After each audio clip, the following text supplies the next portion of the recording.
그런 대강절 우리 마지막 주일인데요. 마태복음 3장을 보겠습니다. 마태복음 3장 우리 1절로 12절까지입니다. 교독으로 우리 한 절씩 읽고요. 12절 우리 합독하도록 하겠습니다. 그때에 세례 요한이 이르러 유대 광야에서 전파하여 말하되 그는 선지자 이사야를 통하여 말씀하신 자라 일렀으되 광야에 외치는 자의 소리가 있어 이르되 너희는 주의 길을 준비하라 그가 오실 길을 곧게 하라 하였느니라.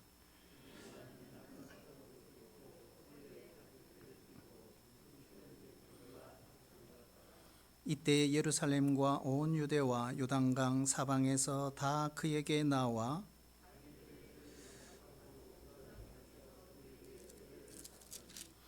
요한이 많은 바리새인들과 사두개인들이 세례 베푸는 데 오는 것을 보고 이르되 독사의 자식들아 누가 너희를 가르쳐 임박한 진노를 피하라 하더냐.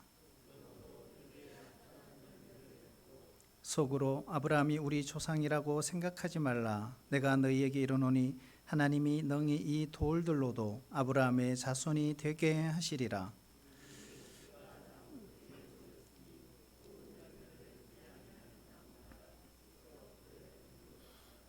나는 너희로 회개하게 하기 위하여 물로 세례를 베풀거니와 내 뒤에 오시는 이는 나보다 능력이 많으시니 나는 그의 신을 들기도 감당하지 못하겠노라. 그는 성령과 불로 너희에게 세례를 베풀 것이요 손에 키를 들고 자기의 타작마당을 정하게 하사 알곡은 모아 곡간에 들이고 쭉정이는 꺼지지 않는 불에 태우시리라. 아멘. 한번 따라해 주실래요? 주님이 오시는 길을 준비합시다. 우리가 성탄을 앞두고 있는 대강절 마지막 네 번째 주일입니다. 우리 모두 우리 예수님을 우리 마음 가운데 영접할 수 있도록 오늘 말씀을 통해서 우리 한 분 한 분이 준비되는 은혜가 있기를 축복합니다. 우리가 세상에 태어나서 할 수 있는 가장 위대한 일, 가장 영광스러운 일이 무엇일까요? 그것은 세상을 지으시고 세상을 새롭게 하시는 바로 우리 구주 예수님을 정언하는 것입니다. 영국 황실의 의사였고 목사였던 마틴 로이드 존슨 목사님은 이런 말을 남겼습니다. 그리스도를 선포하는 일은 사람이 부름받을 수 있는 부름 중에 가장 높고 위대하며 영광스러운 소명이다라고 했습니다. 그런데 성경은 이런 하나님의 일을 방해하는 대적이 있다고 가르칩니다. 바로 그가 사탄 마귀입니다. 마귀는 종종 우리를 유혹합니다. 그래서 넘어지게 하는 것입니다. 우리가 시험에 들게 만드는 것이죠. 그것 중에 우리를 유혹하는 것 중에 가장 큰 것이 뭘까? 예수님보다 예수님을 전하는 자신을 더 높이려고 하는 것. 이것이 사실 마귀의 유혹이고 이것은 에덴 동산에서부터 시작이 된 것입니다. 그런 의미에서 가장 우리가 영적인 유혹, 싸워야 될 사람들이 있다면 바로 목회자, 선교사, 그리고 전도자, 영적 지도자들인 것입니다. 오죽하면 이러한 유머가 우리 일간에 떠돌기도 했습니다. 사람들이 천국에 도착할 때마다 예수님이 그 보좌에서 일어나셨습니다. 그리고 한 사람 한 사람들을 포옹하고 고생했다고 맞이해 주셨습니다. 그런데 한 목사님이 도착했습니다. 예수님은 그대로 앉아서 그 목사님을 바라보고만 계셨습니다. 그러자 옆에 있던 한 천사가 예수님께 이렇게 여쭈었다고 합니다. 예수님, 당신을 정언하기 위해 평생을 애쓰신 그 목사님이 도착했는데 왜 일어나 포옹도 마중도 해주지 않으십니까? 그때 예수님이 이렇게 대답하셨어요. 내가 이 자리에서 일어나면 저 사람이 내 자리에 앉을까 봐 걱정이다. 그래서 예수님이 일어나지 않았다고 하는 이런 유머가 있습니다. 성경에서 위대한 인물들이 많이 나옵니다. 그 중에서 가장 위대한 인물로 평가받는 사람 중에 한 사람이 세례 요한입니다. 예수님은 그를 향해서 누가복음 7장 28절에 보면 여자가 낳은 자 중에서 요한보다 큰 자가 없도다라고 말했습니다. 세례 요한은 신약과 구약의 분수령을 이루었던 사람입니다. 옛 시대는 지나가고 400년에 막혀있던 모든 것을 뻥 뚫는 새로운 시대, 새로운 신약 시대를 밝히는 바로 예수님을 증거했던 최초의 증인입니다. 오늘 함께 읽은 이 말씀 3절에 보면 세례 요한은 자신을 가르쳐 이렇게 말합니다. 광야에 외치는 자의 소리라고. 광야에 외치는 자의 소리. 한번 따라볼까요? 광야에 외치는 자의 소리. 세례 요한은 소리의 사명을 갖고 있었던 사람. 자, 그렇다면 이 소리의 사명이 뭘까? 그것은 말씀을 전달한 다음에 어떻게 하는가? 이것이 소리의 사명입니다. 뭘까요? 침묵하는 것입니다. 사라지는 것입니다. 사실 세례 요한은 그렇게 했습니다. 예수님이 역사 무대에 등장하자마자 그는 예수님을 바라보며 이렇게 말합니다. 세상 죄를 지고 가는 하나님의 어린 양이로다. 그러면서 세례 요한 자신은 무대 위에서 내려올 준비를 합니다. 왜요? 그의 사명을 다했기 때문입니다. 오늘 11절에도 보면 나는 물로 너희에게 세례를 베풀지만 내 뒤에 오시는 이런 성령과 불로 세례를 베풀 것이라고. 나는 그의 신을 들기도 감당치 못한다라고 했습니다. 그 후에 그는 또 이런 고백을 합니다. 요한복음 3장 30절에 보면 그는 흥하여야겠고 나는 쇠하여야 하리라. 실제로 오래지 않아 세례 요한은 헤롯 대왕에 의해 순교의 제물로 사라집니다. 역사 속에 그렇게 위대한 영향력을 끼쳤던 많은 하나님의 사람들이 갑자기 순교의 제물로 사라지는 이유가 무엇일까? 어쩌면 그들은 오직 예수님 한 분만 높이는 사명, 바로 그들의 역할을 다했기 때문입니다. 사람이 예수님의 자리를 대신하는 순간 일생 살아온 그의 삶은 영웅이 아니라 우상이 되는 것입니다. 초대 우리 한국교회 선교사님이 들어왔을 때 이 영어 성경을 가르쳐주며 복음을 전했습니다. 그래서 이 영어 성경을 갖고 학생들에게 영어도 가르쳐주고 복음도 전했습니다. 그럴 때 크리스찬, 이 크리스찬이란 이 단어를 어떻게 전달하면 좋을까 고민하다가 이렇게 했어요. 크리스찬, 띄워주세요. 크리스찬. 여기에 보면 크리스찬을 이렇게 설명해요. 크라이스트, 그리고 더하기 IAN 이렇게 했어요. 그런데 여기 IAN을 어떻게 해석했냐? I am nothing 이렇게 했어요. I am nothing. I am nothing이 뭐죠? 나는 아무것도 아닙니다. 자, 그렇다면 크리스찬의 뜻이 뭘까요? 그리스도가 전부요. 나는 아무것도 아닌 존재로 고백하는 사람, 그 사람이 크리스찬이다. 여러분 그렇게 믿으세요? 여러분은 그런 크리스찬인 줄 믿으세요? 진짜 여러분은 그런 사람들입니까? 그리스도만 전부요. 나는 아무것도 아닙니다. 여러분 이런 고백이 우리의 있기를 축복합니다. 이 고백이 분명한 자가 성탄을 준비하는 사람입니다. 우리가 봉사를 하고 우리가 복음을 전할 때 그때도 한순간도 잊지 말아야 될 것이 뭘까요? 우리 자신이 아니라 내가 아니라 예수님을 전해야 된다는 사실입니다. 예수님이 구원자요, 예수님이 우리의 소망이요, 예수님이 영생이라면 우리의 인생도 그분 한 분만 높이셔야 합니다. 그리고 그분 한 분만 영광과 찬양을 받으셔야 합니다. 우리의 인생이 그렇게 사셔야 합니다. 우리 모두는 이런 소리의 사명이 있습니다.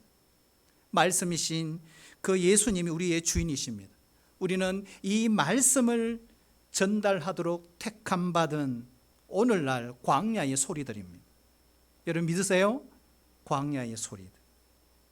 날마다 말씀이신 예수님을 전하고 우리가 성탄을 준비하며 세례 요한처럼 조용히 소리를 죽이는 삶을 살 수 있기를 축복합니다. 미국의 유명한 지휘자였던 우리가 잘 아는 한 분이 계세요. 토스카니라고 하는 분. 토스카니. 이분이 어느 날 베토벤 교향곡 제9번 합창을 지휘했습니다. 그 연주는 정말 대성공이었습니다. 연주가 끝나자마자 관객 전원이 일어났습니다. 그리고 열광의 박수와 환호를 보냈습니다. 지휘자 토스카니는 청중에게 절을 했습니다. 또 절을 했습니다. 다시 절을 했습니다. 그 환호에 호응을 했습니다.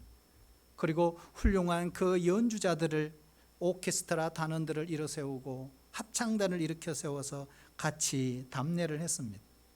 청중들은 다시 열광적인 박수와 호응을 했습니다. 그런데 박수 소리가 끝나지를 않는 것입니다.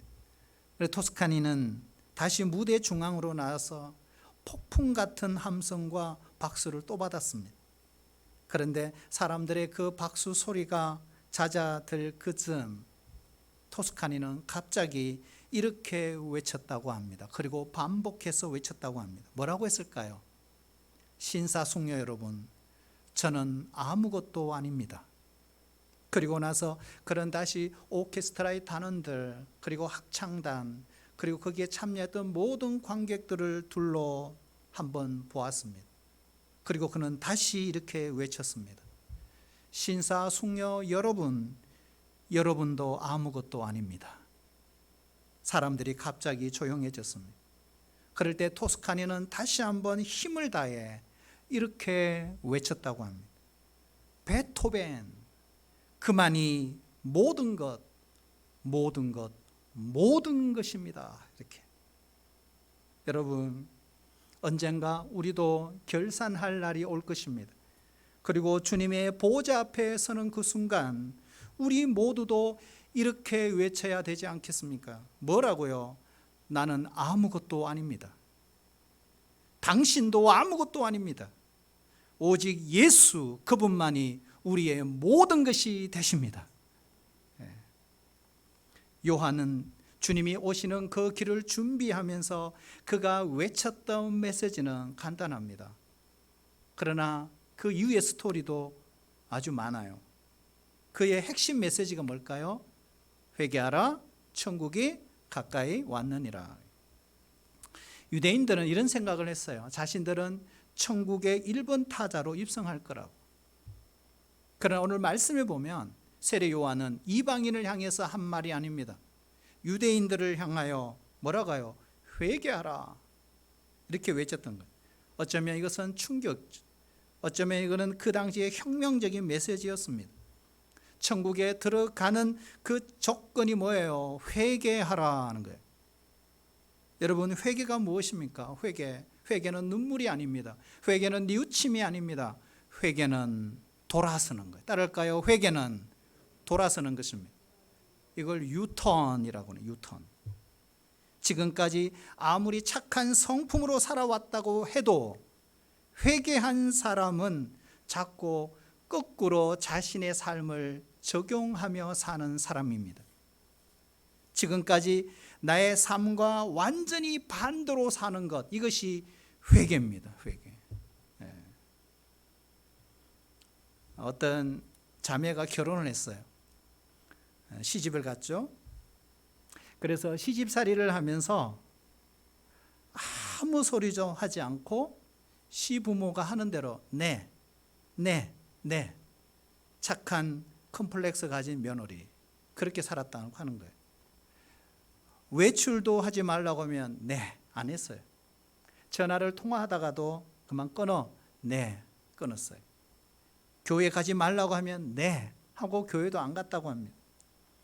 돈의 노예, 인정받는 것의 노예로 살던 이 자매가 어느 날 그렇게 부유했던 시댁, 그리고 신랑의 마음을 거스리는 교회를 가게 되는 일이 생겼습니다. 시집살이 한 지 5년 만에 정말 주님을 제대로 만났어요. 이 자매가 달라진 거예요. 그러므로 그때부터 어떻게 해요? 예수님 때문에 이제 큰 소리치는 인생으로 살게 된 거예요. 이게 뭐예요? 유턴, 회개인 것입니다. 이렇게 말했어요. 저는 예수님을 믿고 거듭났어요. 난 이제부터 교회에 갈 거예요. 주일 예배, 수요 예배, 그리고 찬양 예배 다 갈 거예요. 만약 교회를 못 가게 하면 이혼할 거예요.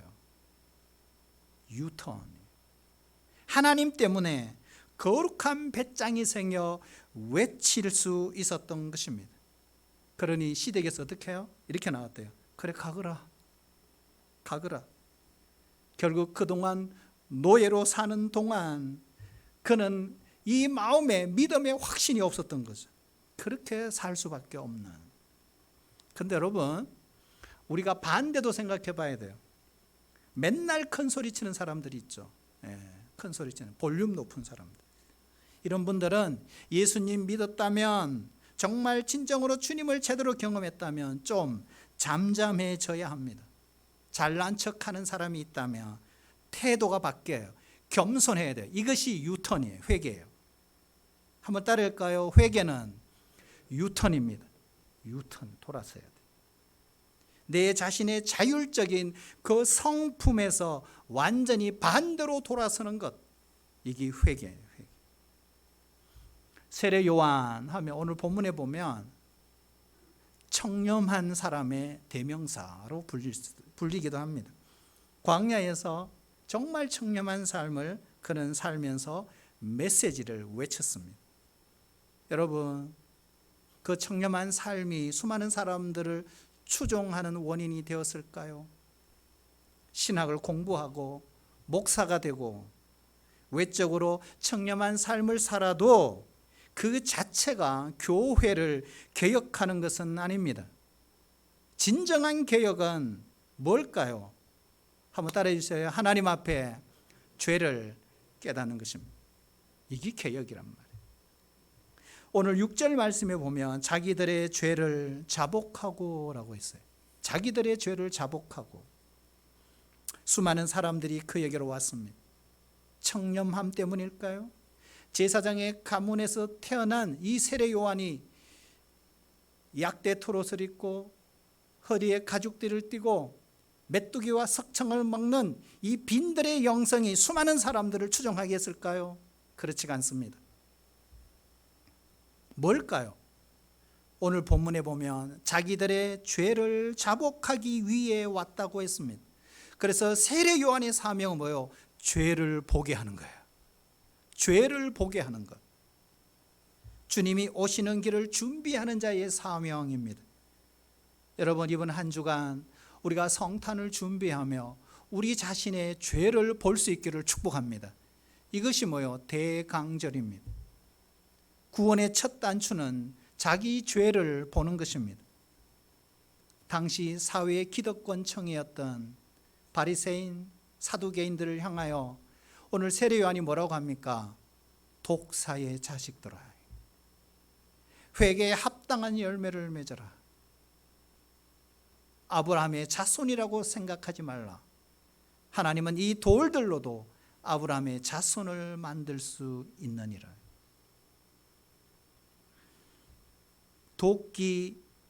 도끼가 나무 뿌리에 놓여 있다. 타작마당에 키질을 하며 알곡은 창고에, 쭉정이는 영원히 타지 않는 불에 던지리라. 그래서 세례 요한의 메시지는 이거예요. 심판의 메시지였어요. 그런데 예수님이 등장하면서 어떻게 됐어요? 하나님이 세상을 이처럼 사랑하사 독생자를 주셨으니 이는 그를 믿는 자마다 멸망치 않고 영생을 얻게 하려 하심이니라. 이 메시지를 세례 요한의 집회 장소에 예수님이 외쳤어요. 그러니까 수많은 사람들이 어디로 몰렸을까요? 세례 요한의 추종자들이 다 예수님께로 간 거예요. 왜요? 예수님의 메시지는 복음의 메시지, 구원의 메시지, 영생의 메시지였거든요. 그런데 세례 요한은 심판의 메시지. 죄를 지적했지만 대안이 없어요. 그러니까 예수님은 대안을 주신 거예요. 하나님이 세상을 이처럼 사랑하사 믿기만 하면 영생이다. 여러분, 영생, 복음, 구원의 이 메시지를 들을 수 있기를 축복합니다. 그런데 그 이전에 전제 조건이 있어요. 세례 요한의 메시지가 들려야 구원의 메시지도 들린다는 사실입니다. 그렇잖아요. 그러니까 이 심판의 메시지가 안 들리면 구원의 메시지가 들리지 않습니다. 그래서 세례 요한은 바로 예수님의 오심을 길을 여는 그 일을 한 것이죠. 죄에 대한 회개 없이 개혁을 외친다면 그거는 어떤 변화도 일으킬 수가 없다. 죄를 깨닫게 하는 외치는 소리, 이것이 없으면 감정이나 논리로 성경을 보고 하나님을 믿다가 악한 길로 빠질 것입니다. 그러므로 우리 기독교 신앙의 진정한 자유는 죄로부터의 자유입니다. 죄로부터의 자유. 이번 한 주간 여러분 매일 말씀을 묵상하며 죄를 자복하십시오. 우리는 어려서부터 가정에서 성경을 가르쳐야 합니다. 그러나 그것이 정보가 되면 안 돼요. 하나님 앞에 자기 죄를 볼 수 있도록 우리 자녀들에게 성경을 가르쳐야 합니다. 하나님 나라의 가치를 심어줘야 하는 것입니다. 이 땅에 사는 사람들은 크게 보면 두 가지 유형으로 나눌 수가 있습니다. 바로 겸손한 사람, 교만한 사람. 우리가 구약의 잠언서를 읽다 보면 바로 이 두 유형의 사람들을 계속 대조하면서 이렇게 솔로몬이 기록을 하고 있어요. 우리 잠언 11장 2절에 보면은 교만이 오면 욕도 오거니와 겸손한 자에게는 지혜가 있느니라. 잠언 16장 19절에 보면 겸손한 자와 함께하여 마음을 낮추는 것이 교만한 자와 함께하여 탈취물을 나눈 것보다 나으니라. 잠언 18장 12절에도 보면 사람의 마음의 교만은 멸망의 선봉이요 겸손은 종기의 길잡이니라 그랬어요. 그런데 사람들이 왜 교만해질까? 여러분, 사람들이 왜 교만해질까요? 그 이유가 있어요. 교만은 일반적으로 비교의식에서 출발합니다. 그러니까 결국 열등감에서 오는 것입니다. 다른 누구와 비교해서 더 많이 가지고 있다, 더 많이 안다, 더 많이 배웠다, 더 좋은 집에 산다, 더 나은 외모를 가지고 있다 해서 이 교만이 바로 이런 심리에서 출발하는 거예요. 내가 더 넓은 평수에 사는 사람들이 더 좁은 평수에 사는 사람들을 낮추어 보고 좀 더 등수가 높은 학생이 좋은 학교에 들어간 그 학생이 더 낮은 등수로 낮은 학교에 들어간 그 아이들을 낮추어 보는 거예요. 더 잘생긴 사람이 자기보다 못생긴 사람을 차별하고 때로는 반대로 못생긴 사람들이 자기보다 더 잘생긴 사람의 외모를 폄하하면서 카타르시스를 경험하는 것입니다. 이게 일반적인 사회의 우리의 모습입니다. 최근에 우리는 우리 이웃들 위에 군림하는 사람들을 금수저라고 합니다. 그리고 당하고만 사는 사람들을 흙수저라고 합니다.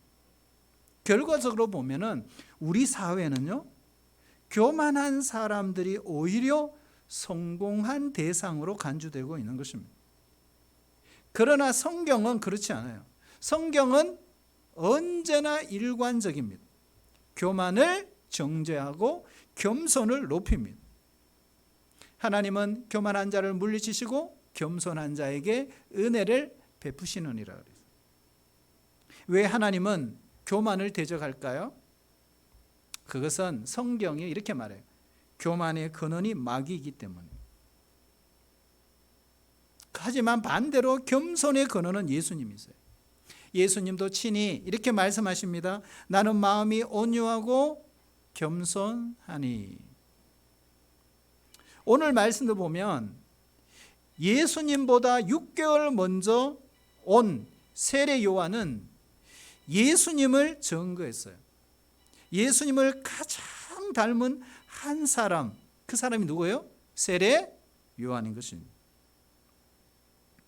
그는 모든 시선을 예수님께만 돌렸어요.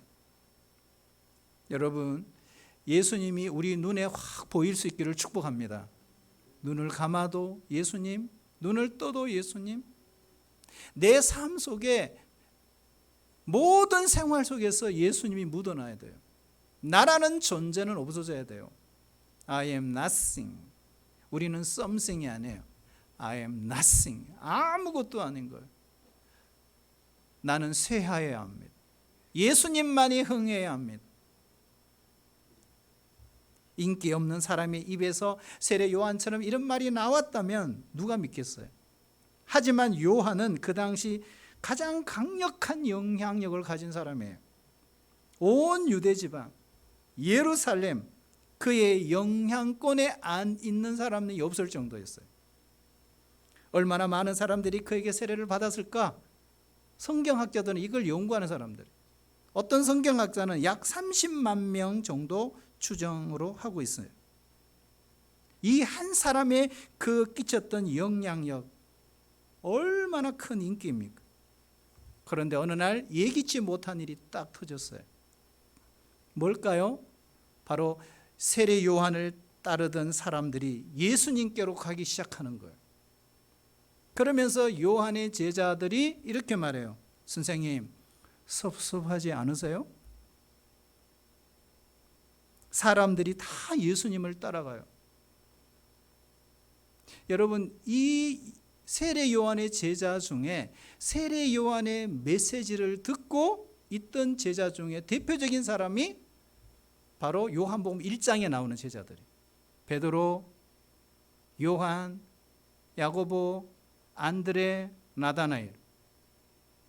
여러분, 이 사람들은요, 갈릴리 지역에서 고기를 잡고 고기 늘어놓고 또 2, 3일 걸어가지고 세례 요한의 집회 장소인 요단 동편까지 와서 말씀을 듣고 또 다시 집으로 가서 고기 잡고. 그러니까 여러분, 예수님의 제자들이 무식한 사람들이 아니에요. 베드로가 무식한 사람이 아니에요. 세례 요한의 설교가 들렸던 사람이에요. 대단한 사람들이에요. 요한의 경쟁심과 질투심을 충분히 자극할 수 있는 그런 말이었거든요. 그런데 요한은요, 어떻게 반응했죠? 이렇게 말하잖아요. 하늘에서 주신 바 아니면 사람이 아무것도 받을 수 없다. 하나님이 그분을 통해 그런 일을 하실 수 있도록 은사를 주셨기 때문에 그런 사역을 한다. 이렇게 세례 요한이 대답을 했어요. 요한복음 3장에 보면. 여러분, 세례 요한의 인격이죠. 인격. 세례 요한의 이런 겸손의 배후에 있었던 그 믿음이 뭐냐?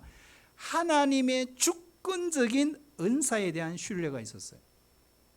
사랑하신 여러분, 하나님은요, 각 사람에게 자신의 뜻에 맞도록 우리 모두에게 다른 은사를 주십니다. 로마서 12장 6절 우리 같이 읽어볼까요? 시작. 우리에게 주신 은혜대로 받은 은사가 각각 다르니. 아멘.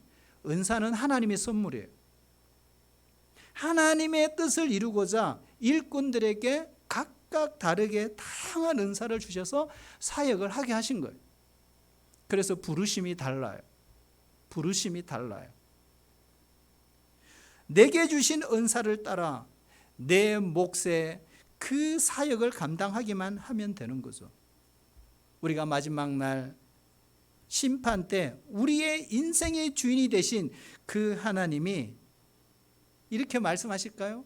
큰 은사, 작은 은사에 따라 너가 얼마나 큰 일을 했니? 너가 얼마나 작은 일을 했니? 이렇게 평가하시는 분이 절대로 아닙니다. 하나님의 평가는 딱 한 가지. 따라볼까요? 신실하게 일했느냐.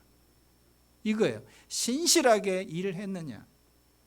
그것이 달란트 비유입니다. 5달란트, 2달란트, 1달란트. 우리가 볼 때는 매우 작은 액수로 보지만 그렇지가 않아요. 1달란트는 그 당시 20년간 생활비를 1달란트로 비유합니다. 그러니 5달란트 받은 사람이 5달란트 남긴 건요, 이거는 어마어마하게 남긴 거예요. 그럼에도 불구하고 돌아온 주인은 이 5달란트 받은 종에게 뭐라고 합니까? 네가 작은 일에 충성했다, 이렇게 말합니다.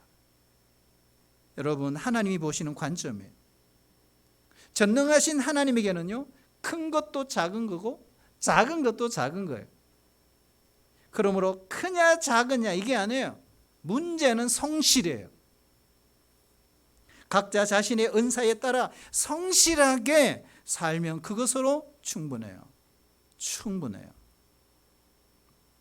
그러나 이런 게 있어요. 남의 은사를 질투하고, 그때부터요, 하나님께서 우리에게 주신 그 가능성도 제한이 되는 것입니다. 오늘 세례 요한은 그 하나님의 주권적인 은사를 수용하고 예수님의 그 신실한 정언자로 살아간 사람입니다. 그래서 요한은 자기 정체성이 분명한 사람이에요. 요한이 이렇게 말하잖아요. 신랑이 신부를 만나서 기뻐하는 모습을 보라. 나는 그 기쁨으로 충만해 있다. 자기가 있어야 할 그 자리를 알았던 사람입니다. 사랑하신 여러분, 우리도 철저하게 예수님만 높일 수 있기를 축복합니다. 그리고 자신은 낮아져야 합니다. 이런 자가 예수님을 맞을 준비를 하는 사람이죠. 우리 코리 할머니 잘 압니다. 코리 덴붐이라 그러잖아요. 이 코리 할머니는 나치 그 핍박 속에서 살아남았어요. 그래서 유럽 전역을 돌아다니며 하나님을 간증하는 그런 사람이었습니다. 어느 날 미국을 방문했어요. 가는 도시마다 교회마다 수많은 사람들이 몰려왔습니다. 그리고 이 코리 할머니의 그 간증이 끝나자 많은 분들이 격려와 박수갈채를 보냈습니다. 그런데 이상하게도 이 코리 할머니는 그렇게 기쁜 기색이 없었어요. 집회를 마치고 나올 때 한 기자가 이 코리 할머니에게 질문을 했어요. 코리 할머님, 정말 기쁘지 않으세요? 이렇게 질문했어요. 그때 유명한 대답을 합니다. 나귀가 착각하면 쓰겠는가? 나귀가 착각하면 쓰겠는가? 무슨 뜻입니까? 종려 주일날 예수님이 예루살렘에 입성했을 때 수많은 사람들이 박수갈채를 보냈습니다. 호산나 다윗의 자손이여 하고 환호성을 질렀습니다. 그것은 예수님을 향한 박수갈채였습니다. 예수님에 대한 기다림, 메시아에 대한 기대였습니다. 그런데 그 나귀가 그것을 마치 자기에게 보낸 박수로 착각해서는 안 된다는 것입니다. 한번 따라해 주실래요? 나귀가 착각하면 쓰겠는가? 우리는 나귀예요. 나귀. 근데 하나님이 쓰시니까 감사하죠. 네? 안 쓰시면 끝나는 거예요. 오늘 사도 세례 요한은 철저하게 예수님을 높이기를 원했던 사람이에요. 인생 짧은 생애를 살았어요. 그리고 자신의 인생은 예수님 전하다가 역사 속에 사라졌어요. 정말 광야에 외치는 자의 소리였습니다. 그는 소리의 사명을 다 전달하고 침묵하고 사라졌습니다. 그것이 요한의 생애였습니다. 마지막 순교의 제물이 되어 감동적인 생애를 마감했습니다. 예수님이 나의 기쁨이고 예수님이 나의 메시아고 예수님이 나의 구원자가 되어 주신다면 우리도 세례 요한처럼 한평생 예수님을 높이며 살아야 되지 않겠습니까? 여러분, 우리가 연말 또 성탄과 함께 오늘 이 시대에 하나님께서 우리에게 요구하시는 인물됨이 있다면 그것은 저는 이거라고 생각해요. 예수님처럼 오늘 세례 요한처럼 겸손한 사람입니다. 겸손한 사람입니다. 진정한 겸손한 사람. 여러분, 그런 사람 되기를 기도하시기를 축복합니다. 성탄은 이런 사람들에게 찾아옵니다. 이 성탄절날 진정으로 나의 메시아, 하나님의 아들, 인류의 구원자, 그 예수님을 만날 수 있기를 축복합니다. 그분을 찬양하십시오. 그분을 경배하십시오. 그분의 이름만 높이십시오. 그분의 영광만 드러나게 하십시오. 우리 같이 기도하겠습니다. 하나님 아버지, 정말 나는 없어지고 광야의 소리로 살게 하옵소서. 세례 요한처럼 예수님만 높이고 예수님만 영광 받으시고 예수님만 드러나고 예수님께만 경배하는 아름다운 멋진 성탄을 준비할 수 있도록 역사해 주옵소서. 예수님의 이름으로 기도하옵나이다. 아멘.